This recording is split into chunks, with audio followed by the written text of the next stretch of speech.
presentation. Welcome, everybody. We're at the neighborhood meeting for 49 Miller Drive. And here we go. So we are now live. Meeting recording has begun, just for everybody's information. So good evening and welcome to tonight's neighborhood meeting. My name is Rachel Mulholland. I'm a planner with the city's Development Service Department.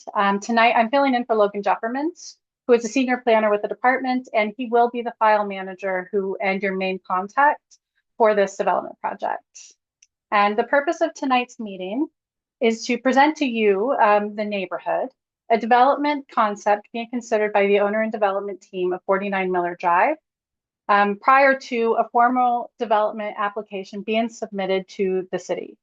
This provides the opportunity for the development team to hear initial community feedback and incorporate it to their plans prior to making a full and formal development application to the city. Please be aware that we are recording this meeting for the public record, and the recording will be used for the purpose of garnering your input and to respond to inquiries, and will be considered public information. Please also be aware that as a registered attendee tonight, your mailing or email address will be added to the mailing list so that you can receive further information about this application as it progresses. Should you have questions regarding this collection, please contact the Development Services Department. I would also like to let everyone know that there are staff behind the scenes managing technology tonight. They're here to make sure that the meeting runs smoothly, to grant participants the opportunity to speak, and to assist with any questions in the chat. Please bear with us if we have any issues, and if for some reason you get disconnected, please feel free to log in again. The intent of tonight's meeting is to provide members of the public with an opportunity to become familiar with the development application and the planning review process. We will also ask the applicant questions. We're also here to ask the applicant questions and to provide feedback. What to expect during the virtual neighborhood meeting: a brief overview of the city's review process and timing, a presentation from the applicant's representative describing the proposal, and an opportunity to ask questions of either the applicant or city staff and provide comments or identify concerns with the application. What not to expect from tonight's neighborhood meeting: city staff recommendations on the application or a detailed analysis on the proposal. This will occur later in the review process. And a debate on the merits of the proposal between city staff and the applicant. Before we get into the presentation, I just want to quickly highlight the next steps in the application process.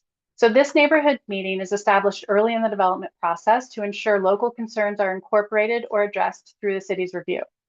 After this meeting, we expect that the applicant will make a formal application submission for this development project.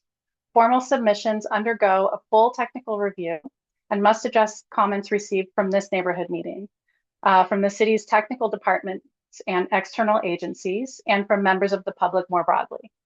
In conjunction with this, a statutory public meeting will be held virtually on the application at an affordability committee meeting.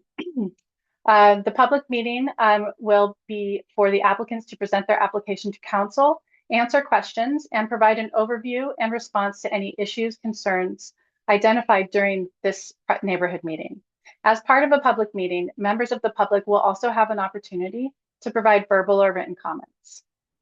Following a public meeting, staff will continue the technical review process, and the applicants will make any necessary revisions to the development proposal.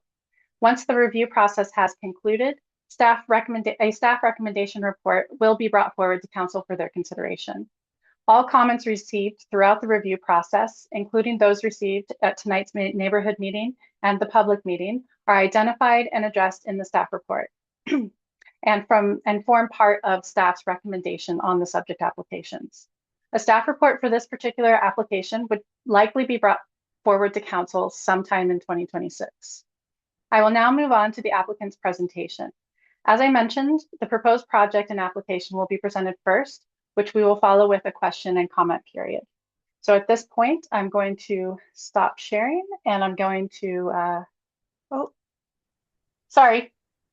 just give you a quick overview before Cameron starts, before I introduce you. So tonight we are focusing on the official plan and zoning bylaw amendment applications and associated draft plan of subdivision proposed for 49 Miller Drive.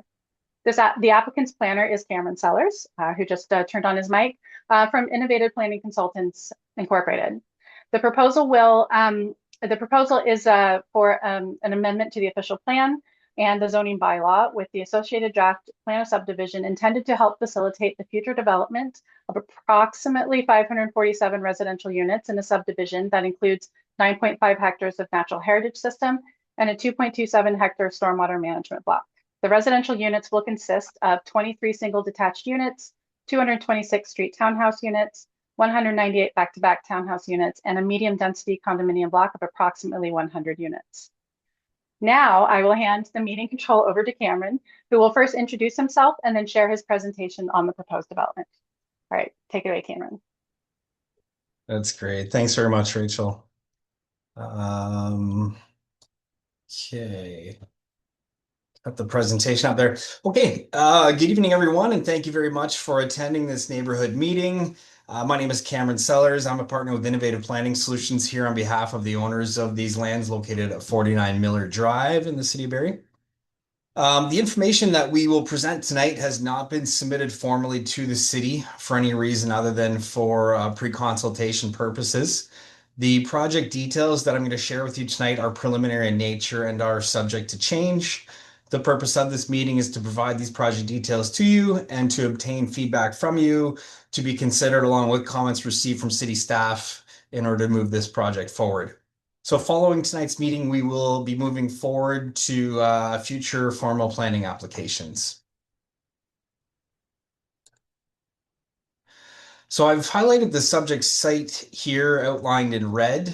The site is located north of Dunlop Street West, with approximately 300 meters of frontage, and east of Miller Drive with approximately 380 meters of frontage on Miller Drive. The site is relatively flat in nature, spanning approximately 18.1 hectares or 45 acres, and the lands are vacant and significantly underutilized. In terms of surrounding uses, you can see them here to the north. There is a residential subdivision or neighborhood characterized by predominantly single detached dwellings, along with a park, Pringle Park. To the south, there are existing commercial and future residential uses along Dunlop Street West. And further south lies general industrial uses along Tiffin Street. And then even further south is a large environmental protection wetland complex to the south. To the east, there's general commercial and industrial uses along Dunlop Street, as well as Ferndale Drive and Tiffin Street. And to the west, there's a service station, including gas station, car wash, and a restaurant. Further west are highway commercial uses, including a self-storage facility and a wood supplier, Miller Lumber. So this slide illustrates the current official plan designation of the land. The lands are designated neighborhood area, this yellow area, employment area, non-industrial, that is the light purple color, natural heritage, that's the dark green, and then green space, which is the light green. This slide illustrates the zoning that applies to the subject lands. You can see the lands outlined in here in red again. So the zoning very much follows the overlay of the official plan designations. So the lands are zoned residential hold, this yellow, general commercial hold, this pinkish color, environmental protection, the dark green, and then open space, the light green. So this is the development concept shown here. The development includes a total of 447 new residential dwellings in differing built forms, including single detached townhomes and back-to-back townhomes. That does not include this medium density block here, which is going to be designed at some point in the future. So we're estimating approximately 100 units for that block, which brings us to about 547 units total. Access to the development will be by way of two municipal streets connecting to Miller Drive at the north portion of the site, as well as at the south portion of the site here, that lead into an internal municipal road network, as you can see here on a bit of a modified grid style or design. I can confirm that there will be internal sidewalk network throughout the development, And then I'll also highlight a stormwater management pond here. This is the low point of the site. So this is the land's will drain to the stormwater management pond. And then this is a large environmental protection area block in this portion of the site to the east.